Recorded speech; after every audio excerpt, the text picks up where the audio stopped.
Muito bom dia a todas, a todos, a todes. É uma honra muito grande poder estar aqui nessa sessão, nessa comissão geral, presente aqui no Parlamento, cumprimentar o deputado Roberto Lucena, em seu nome todos os parlamentares que nos acompanham, nosso líder aqui, Elvino Bongás, que também está presente, cumprimentar minha parceira de mesa, Ieda Castro, Aldenora, Elias, aqui representando os gestores municipais, e em especial cumprimentar a casa por convidar gestores municipais para essa escuta, né? Nós temos, nesse período, ouvido pouco aqueles que têm tido contato direto com a população na execução de políticas públicas, e eu fico feliz em estar presente aqui numa atividade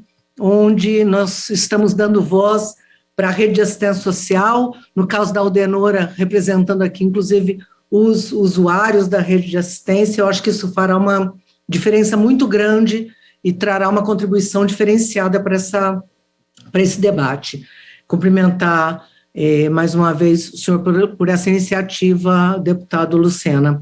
Eu acho que nós temos, né, um relativo consenso, né, sobre a gravidade atual da fome, da situação da fome no Brasil.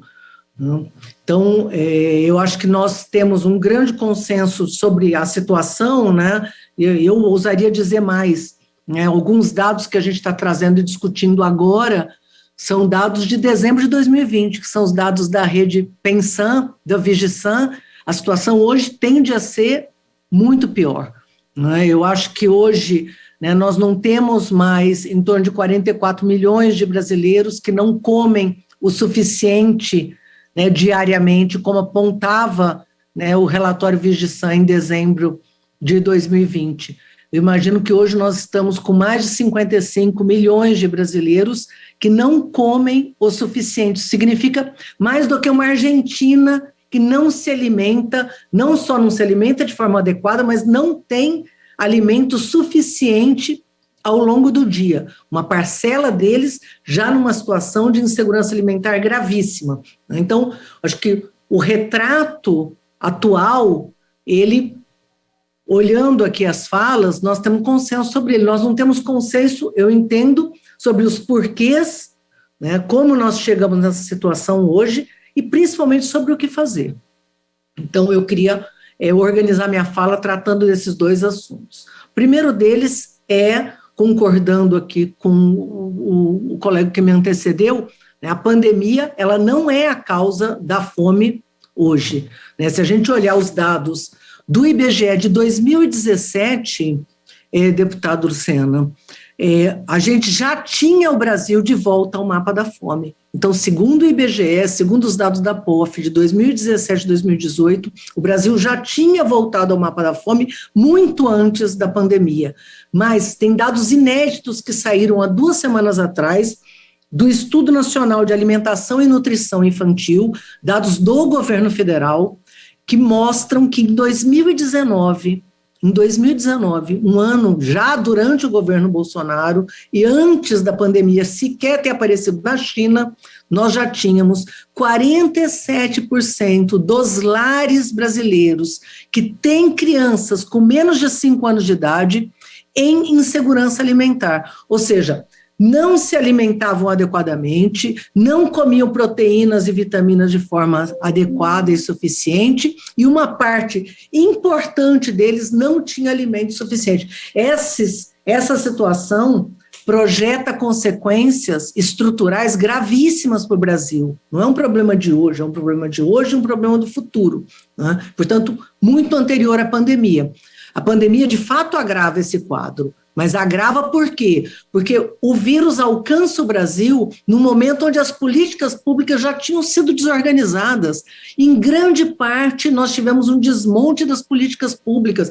O programa de cisterna, o programa de aquisição de alimentos, que não foram extintos, mas agonizam hoje no Brasil, assim como parou-se de valorizar o salário mínimo, a destruição e o desmonte da CLT com impactos generalizados né, na renda dos brasileiros, o desmonte dos SUAS, que o Elias já tratou.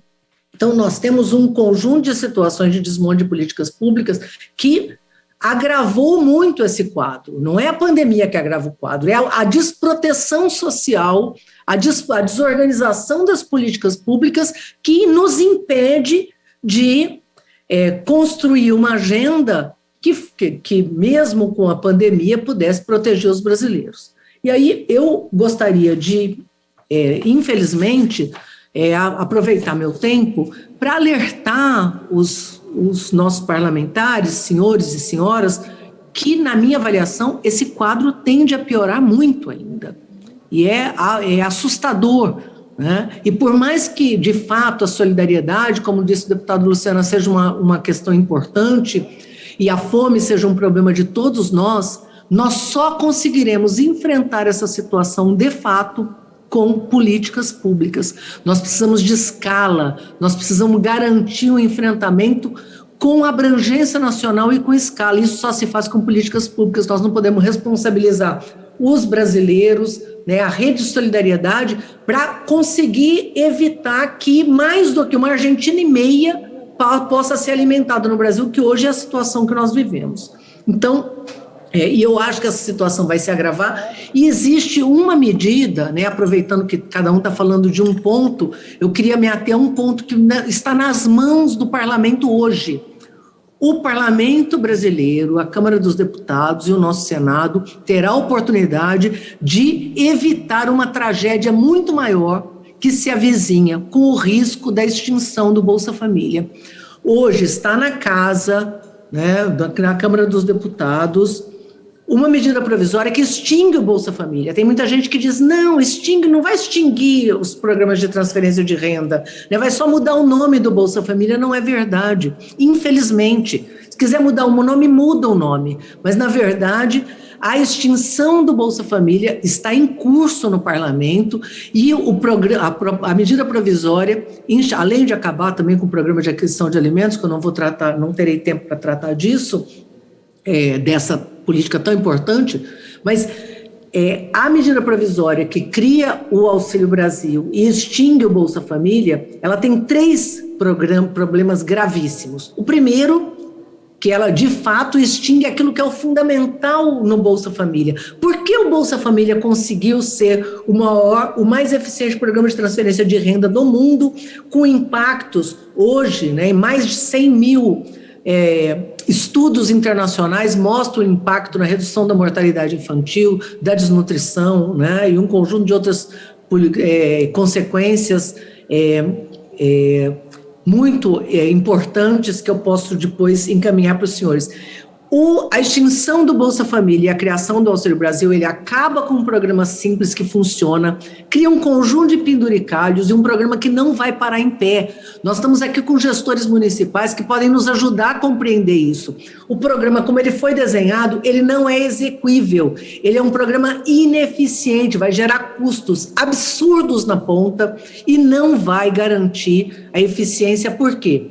Porque ele acaba com o cadastro único. Não é verdade que vai mudar o cadastro único, ele acaba com o cadastro único. Transformar o cadastro único num aplicativo é um erro, certo? E desmonta o Sistema Único da Assistência Social. É mais uma ação no sentido de desorganizar e desestruturar o SUS. Então, primeira questão, aquilo que fazia do Bolsa Família o programa mais eficiente de transferência de renda do mundo está sendo destruído. Os nossos parlamentares têm a oportunidade de fazer esse debate e evitar que isso aconteça. Está na mão dos senhores que a gente possa discutir. Atualmente, só se discute no parlamento, com relação ao Auxílio Brasil, qual vai ser a fonte de financiamento precária, que é se vai ter precatório, se vão substituir, se vai estar dentro do teto ou fora do teto. Esse debate não é um debate fiscal. Nós temos 18 anos numa política de transferência de renda que funciona bem, é um exemplo. Ministro, eu peço que a senhora caminhe para a conclusão, por favor.